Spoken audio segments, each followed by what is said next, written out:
Parfait. Eh bien, coucou Laetitia. Salut. Alors, pour récapituler, je suis restée 22 jours à Rio, chez Laetitia, dans sa maison qui s'appelle la Maison du Bonheur, où c'est une sorte d'hostel où il y a plusieurs chambres, aussi une chambre privée d'ailleurs. Et du coup, je suis arrivée ici pour le projet Belle Môme, où j'ai rencontré 8 femmes différentes grâce à Laetitia. Et on a du coup parlé de vieillissement et je les ai photographiées pour mon projet Belle Môme.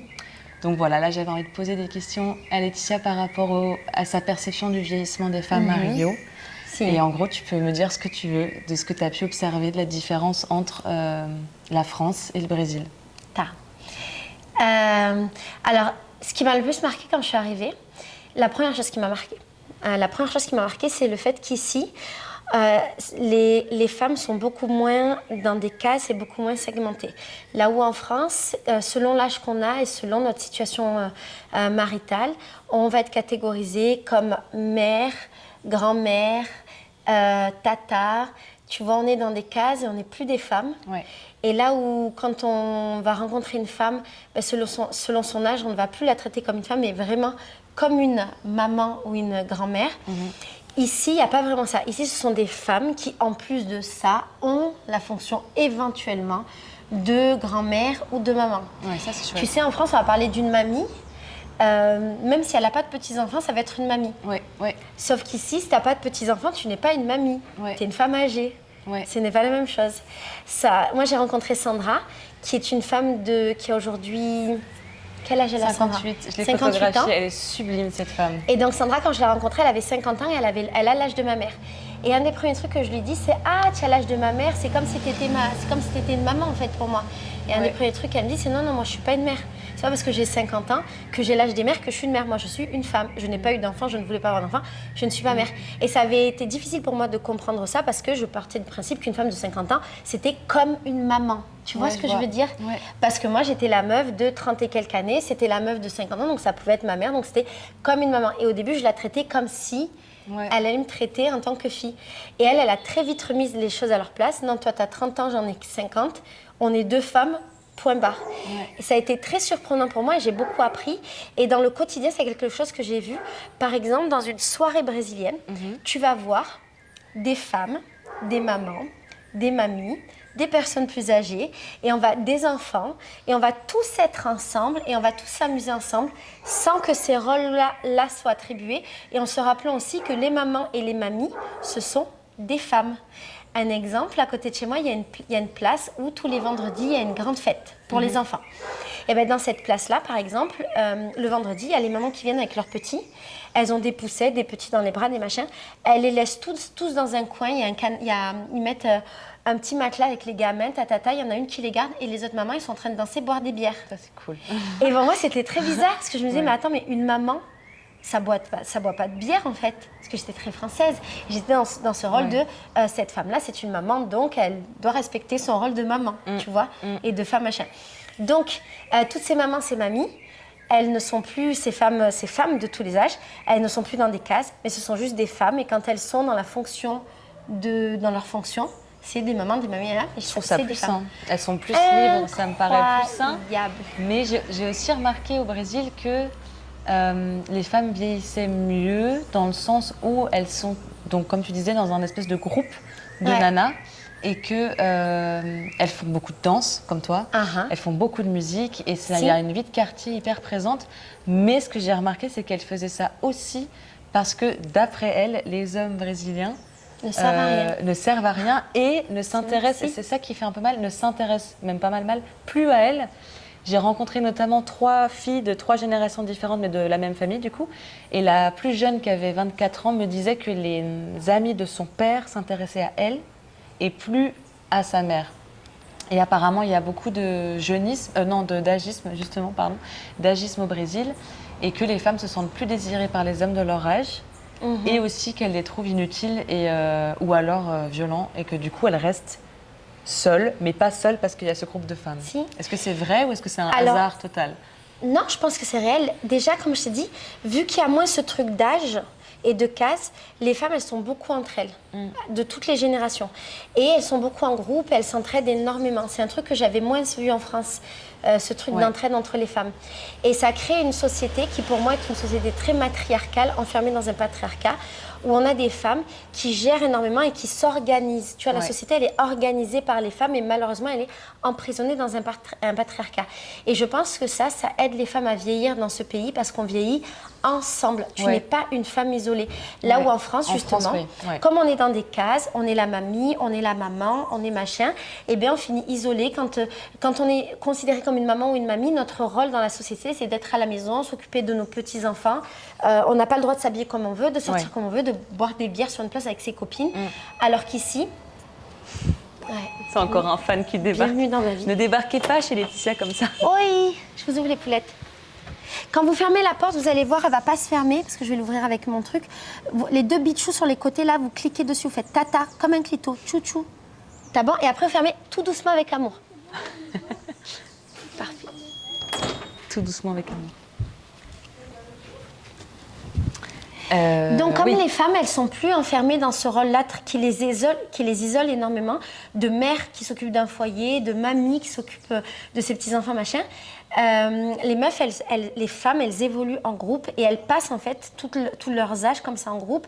Et effectivement, ce qui m'a frappée, c'est que les hommes, je trouve, qu'il y a un moment donné où ils sont beaucoup moins au centre du truc pour les femmes d'ici que ce que j'ai pu voir en France. Tu vois, il y a un peu moins ce truc de genre le mari, c'est le centre de tout.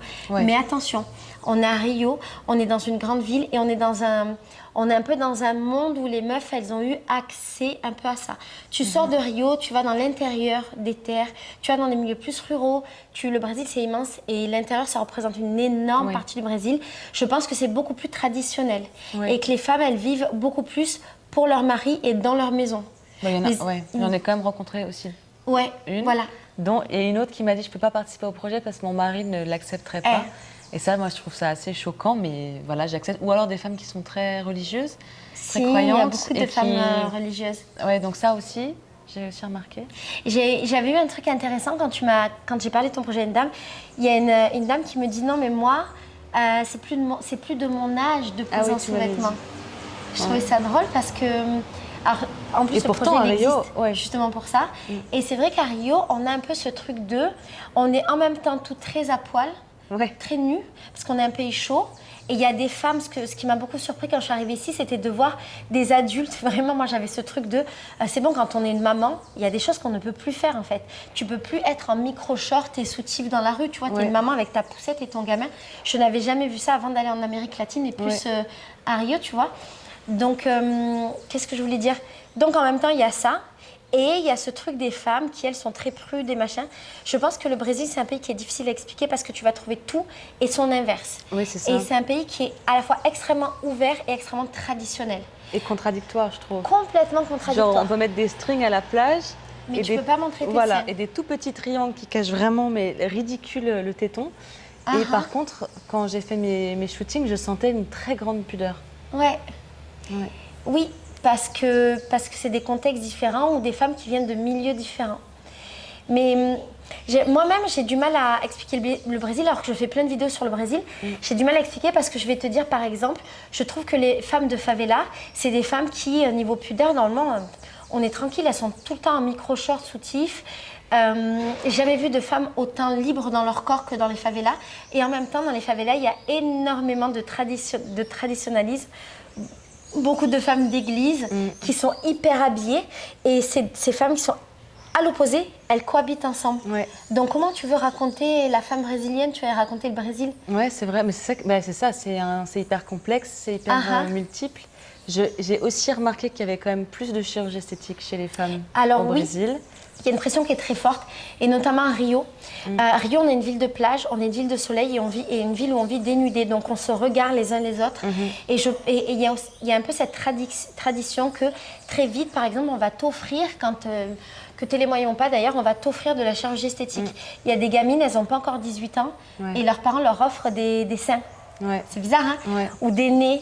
Où très vite les filles se font des injections lèvres, très vite les filles se font refaire les seins parce qu'il y a une pression sociale sur les meufs qui est extrêmement forte. Tu la ressens toi? Et sur moi-même, Une pression? Non, mais je la ressens chez les femmes autour de moi. Okay, ouais. Je pense que je la ressens pas parce que je suis française, parce que je suis grande, j'ai 40 ans, j'ai pas, peut-être si j'avais 20 ans, je sais pas. Et parce que j'ai pas grandi ici, donc j'ai pas connu cette pression au quotidien.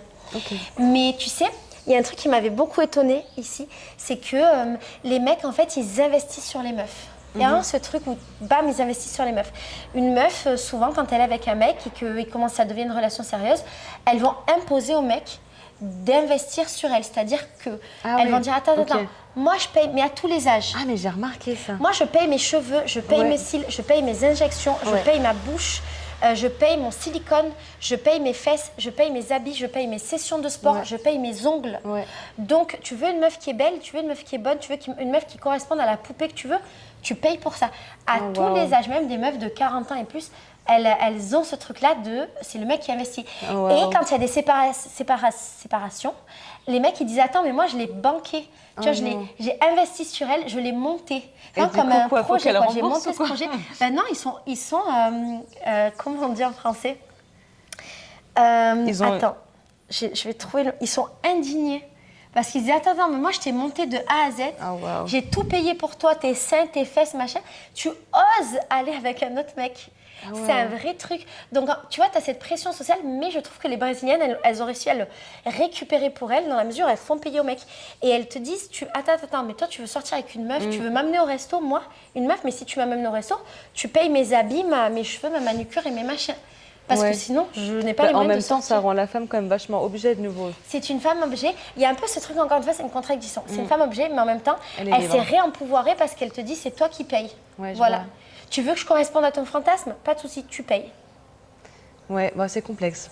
Ouais, parce qu'on n'a pas ce rapport en France. Moi, quand les mecs me disent ça, j'étais indignée moi-même qu'ils aient ce discours-là. Comment ça, t'as monté ta meuf? Mais je te prends pour qui? Et en même temps, après, j'entendais mes copines qui me sortaient ce discours-là. Et je me disais, ok, je comprends. On leur impose des trucs. Tu veux m'imposer des normes sociales, tu payes pour ça. Ouais, je vois. En même temps, c'est quand même un peu triste, quoi, quand ils pensent de se faire modeler le corps comme ça à la... Mais c'est notre culture. C'est une autre culture. Mais c'est vrai que moi, du coup, pour revenir aux femmes âgées, ce qui m'a vachement touchée, c'est ce truc de groupe que j'aimerais bien faire. J'aimerais bien qu'en tant que Française, on puisse re-questionner et faire venir cette espèce d'esprit de groupe qu'il y a ici. Je pense que les Brésiliennes, elles ont bien compris le principe de sororité. Et tu sais, quand je parle aux Brésiliennes, elles disent qu'elles ont, quand j'explique un petit peu comment nous on vit nos rapports entre femmes, tout ça, le harcèlement de rue, plein de choses qu'on vit, même notre rapport au vieillissement. Les Brésiliennes, elles disent qu'elles ont l'impression qu'on a 20 ans de retard par rapport à elles. Ce qu'il faut, parce qu'il y a beaucoup de choses où au niveau féminisme et la place des femmes dans la société, je trouve qu'on est très en avance. Mais je crois que les Brésiliennes, elles ont compris quelque chose, peut-être par rapport à d'où elles viennent. La culture ici, c'est une culture qui vient des indigènes et des Africains. Et c'est des cultures où on est en groupe et où les femmes sont entre elles. Et donc, elles ont gardé ça. Et elles ont compris qu'elles ont besoin d'être entre elles parce qu'elles ne peuvent pas compter sur les hommes. Ça, c'est quelque chose qui revient tout le temps. Les hommes ne servent à rien, les hommes ne sont pas fiables. Donc, si les hommes ne sont pas fiables, on s'organise entre nous. Et il y a beaucoup de femmes qui se mettent avec des femmes quand elles sont déçues des hommes. Je connais tellement de lesbiennes. Je ne sais pas parce que Rio, c'est le c'est meuf. impressionnant. À Rio, il y a tellement de lesbiennes. Parce qu'on dit, attends, les hommes ne sont pas fiables, les meufs le sont. Vas-y, je vais continuer ma vie avec une femme. Et en vrai, ça marche bien. Pour fréquenter des femmes, moi aussi. Et ben, tu te rends compte qu'avec des femmes, ça marche bien parce que la charge mentale, elle est divisée. Là où avec les hommes brésiliens, la charge mentale, elle est augmentée. Tu as un enfant en plus dans la maison parce que les hommes sont absolument immatures. C'est ce qu'elles m'ont toutes dit. Oui, et il y a aussi ce truc de tu as peur de l'homme et de ce qu'il pourrait faire à tes enfants. Et quand tu te sépares d'un homme, du père de tes enfants par exemple, tu ne fais plus rentrer d'hommes dans ta maison parce qu'il y a énormément d'inceste dans ce pays et de violence envers les jeunes filles et les jeunes garçons. Il y a un chiffre, je crois, qui est de 75% des viols, c'est des enfants, des adolescents de moins de 15 ans, garçons et filles. Donc il y a une vraie peur pour ces gamins et tu ne fais plus rentrer d'hommes à la maison. Et si tu fais rentrer une meuf, bah, tu es plutôt tranquille. Donc... mais il faut changer ça. Je pense que en tant que Française, bon, moi je vis en Belgique et j'ai grandi en Allemagne, mais j'ai toujours espoir en le fait de vivre ensemble entre hommes et femmes. Et je pense que c'est peut-être pour ça qu'on a entre guillemets du retard, c'est qu'on essaye de rééduquer différemment les garçons, de refaire tous nos livres, même d'éducation sexuelle, donc avec les réseaux aussi. Et je pense qu'on a vraiment cette envie de vivre ensemble et de quand même y arriver. Tandis qu'au Brésil, ce qu'elles m'ont dit, c'est fini, ça sera les femmes d'un côté, les hommes de l'autre. Mais bien sûr, mais parce que c'est là où peut-être nous, on est un peu plus en avance, peut-être, dans la réflexion. Et également, tu es dans un pays qui est extrêmement conservateur. Oui, oui. Je ne savais pas que l'avortement n'était pas légal. L'avortement est très illégal. Et moi, j'ai découvert, après des années d'illusions, que 80% de la population était contre l'avortement. Comme je vis dans un monde qui est très ouvert, je vis à Rio, qui est une ville très ouverte, dans le centre de Rio, qui est encore plus ouvert, et dans un petit monde très... féministe, j'étais persuadée que finalement c'était que les gens d'extrême droite qui étaient contre l'avortement. C'est complètement l'inverse, c'est 80% de la population. Donc on a une population qui est quand même très traditionnelle et où il y a quand même un certain rôle, une certaine place de la femme malgré tout ça. Il y a quand même ces rôles-là qui sont respectés. Ouais, c'est drôle, c'est encore un pays de contradiction. C'est vraiment une ville, en tout cas, je dirais, moi je connais que Rio vite fait, mais une ville de contradiction de dingue. Ouais. Mais en même temps, ça m'a fait beaucoup de bien de voir ces femmes, de discuter avec elles et de voir qu'elles étaient très légères dans leur manière de... Il y a beaucoup de résilience, et il y a beaucoup de... La vie, c'était dur, et maintenant j'ai décidé que je me libérais de tout ça, que j'allais danser beaucoup plus, que j'allais rencontrer beaucoup plus de monde.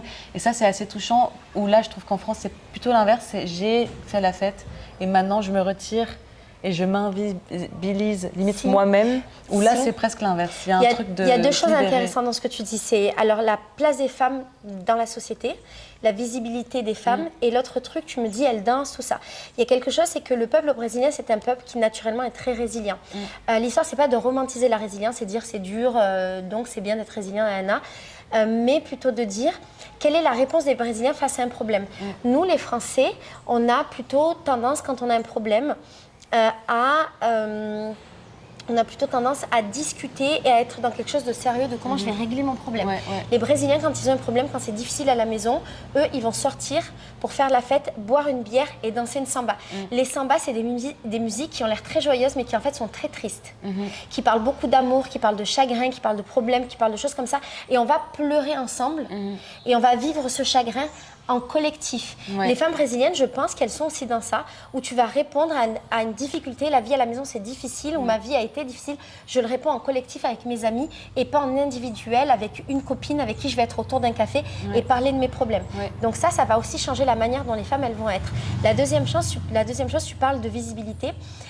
Je trouve que les femmes brésiliennes, elles occupent l'espace. Là où en France, on ne voit pas beaucoup de femmes, et notamment de femmes plus âgées, dans le paysage, les femmes brésiliennes, elles occupent l'espace. Les femmes brésiliennes de tous les âges, elles sont dans les bars en train de boire des bières avec les hommes. Elles sont dans la rue, elles prennent le micro quand il y a des événements politiques ou publics, c'est elles qui parlent. Et c'est pour ça que je te dis que je trouve qu'on est dans un matriarcat. On voit la femme brésilienne, tu vois. Et c'est une grande différence avec la France. Et c'est ce qui aussi, tu me demandais qu'est-ce qui m'a étonnée, c'est aussi cette visibilité de la femme qui m'a étonnée et cette visibilité de la femme plus âgée. En France, on va tout le temps parler de la femme jeune, du corps des femmes jeunes, on va voir dans la rue des femmes jeunes, mais les femmes plus adultes, encore une fois, elles sont dans des cases, donc elles sont à la maison. Leur place n'est pas dehors, leur place n'est pas... Elles ne sont pas dans un parc avec une bière et une poussette en train de discuter, rigoler avec leurs copines. Moi, c'est comme ça que je veux vieillir. Et ce que j'ai trouvé très beau, j'étais à une soirée samba et il y avait vraiment une mixité d'âge, générationnalité trop belle, où j'étais avec une fille qui était avec ses deux marraines qui sont en couple et elles étaient hyper proches. Et moi, une de mes meilleures copines, elle a 65 ans à Paris et je trouve ça super important et je le rappelle tout le temps à tout le monde, mélangez-vous, que ce soit plus jeune ou plus âgé, parce que ça fait un bien fou et parfois on oublie complètement qu'il y a une différence d'âge. Et ça m'avait vraiment touchée dans la soirée samba de voir tout le monde s'entende super bien ensemble et qu'il n'y avait pas genre attention c'est ma marraine, je ne peux pas boire ou fumer devant elle, ou alors je sais pas, il n'y avait pas de hiérarchie dans ce genre de soirée. Et c'est ça qui fait vraiment du bien. Parce que même dans les rapports avec les femmes, encore une fois, on est toutes des femmes. Exemple, tu vois ta tante, ça, qui est beaucoup plus âgée que toi, ça peut être ta poteau et ça peut être avec elle que tu vas aller fumer un joint, tu vois. Et c'est assez normal parce qu'au final, vous êtes deux femmes et vous allez parler de sexe, vous allez parler de vos histoires. Ce que, par exemple, moi, je ne ferais jamais avec mes tantes en France, parce qu'il y a ce truc de respect, de c'est ma tante, c'est machin. J'ai une histoire par rapport à ça. Aussi, Et alors, moi, j'habite ici depuis longtemps et parfois, j'oublie qu'en France, les gens avec qui je suis ne vivent pas tout ça. Ouais. Et ça fait 7 ans que je suis là, c'était il y a peut-être 2 ans. Je suis au téléphone avec ma mère, on rigole et tout. Et ma mère, ça fait très longtemps qu'elle n'a pas été en couple. Elle, pour le coup, c'est la femme qui, à un moment donné, elle a arrêté les hommes et plus jamais. Ça doit faire 10 ans, plus de 10 ans qu'elle n'a pas vu un homme. Ouais. Mais elle ne sort pas, elle ne voit pas d'autres femmes, elle n'a pas de vie sociale avec des femmes, elle est recluse, machin. Et moi, pour lui rigoler, je dis, mais il faut que tu sois avec des meufs, mais même si t'es pas avec des meufs, sois avec des mecs, il faut que tu te fasses manger la chatte, c'est important de se faire manger la chatte, et j'assiste et tout. Et j'oublie qu'en fait, ma mère, elle a 60 ans, et que c'est pas une meuf de 60 ans brésilienne. Et toutes les femmes de 60 ans brésiliennes, je rigole, je leur dis, il faut que tu te fasses manger la chatte, on raconte. Et elles sont là, mais oui, complètement. Et on raconte comment, on se donne des tips et tout, tu vois. Et ma mère, elle ne m'a plus parlé pendant des mois et des mois. Non. Parce qu'elle a trouvé que c'était un énorme manque de respect. En plus, ma mère est musulmane. C'est chaud, j'avais oublié. C'était un énorme manque de respect. Et elle m'a dit, je suis ta mère, en fait. Et moi, j'ai répondu, oui, mais t'es une femme et t'as une sexualité. Et on devrait pouvoir en parler. Et elle ne l'a pas accepté. On ne s'est plus parlé pendant des mois. Ah ouais, ça, c'est chaud. Et j'ai mis du temps à réaliser. Et au bout d'un moment, je me suis dit, mais putain, c'est vrai, en fait, elle habite pas au Brésil. C'est chaud. Ouais, mais ça, c'est quelque chose que je trouve bien et que je trouve qu'il faudrait vraiment faire avec, là je parle que de la France, mais en soi, France, Belgique, Allemagne, faut vraiment... Oui, faut qu'on se rappelle qu'on est des femmes et qu'on a besoin des expériences des unes des autres. Et que ça va aussi dans les deux sens. Les petits jeunes, à nous les plus vieilles, elles peuvent nous apprendre des trucs et elles peuvent aussi nous remettre sur des rails. Parce que tu vieillis et t'oublies, tu sors un peu... tu peux sortir un peu de ta vie. J'ai eu une meuf là qui a quasiment la quarantaine dans mon voyage FEMSO qui vient de se terminer, qui a fait mon voyage. Dans mon voyage, on est qu'entre meufs et on rigole entre nous et c'est un voyage de femmes. Et elle dit, depuis que je suis devenue maman, j'ai oublié ce que c'était d'avoir des copines. Oui. Les Brésiliennes, elles n'oublient pas ce que c'est d'avoir des copines. Les Brésiliennes, à 80 ans, elles ont des copines et c'est une priorité des copines. Mais bien sûr. Je pense que c'est ça qui les maintient en bonne santé. C'est vrai qu'on a en plus un truc d'individualisme. Et pas forcément égoïsme, mais... Parce qu'encore une fois, on ne nous autorise pas à vivre ça. Moins de temps, j'ai l'impression qu'il y a aussi un truc de...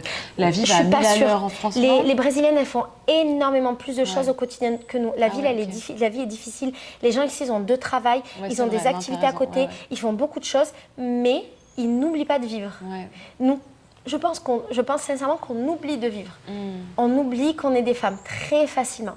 Voilà. On est des mamans, des mamies, des tatas, on est plein de choses, mais on n'est plus des femmes en France. Et en Belgique, en Allemagne. Il faudra que je te montre une vidéo d'ailleurs. Peut-être que ça serait bien d'y réfléchir justement.